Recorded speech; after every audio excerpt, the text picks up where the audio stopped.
అద్దం పగిలితే శబ్దం వస్తుంది, కానీ గుండె పగిలితే నిశ్శబ్దమైపోద్ది.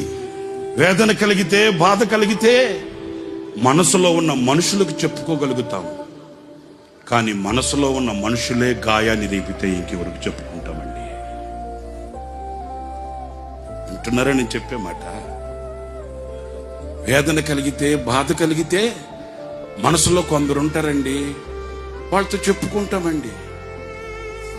మరి ఆ మనసులో ఉన్న మనుషులే గాయపరిస్తే ఇంకెవరితో చెప్పుకుంటామేంటి? దేహానికి గాయమైతే కుదుట పడుతుంది, ఎవరో సహాయం చేస్తారు, మేలు కలుగుతుంది.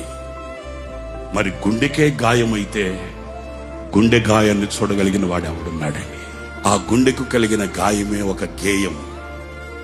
ఆ గేయమే ఈ సంవత్సరానికి మనందరికీ ఒక పాఠం.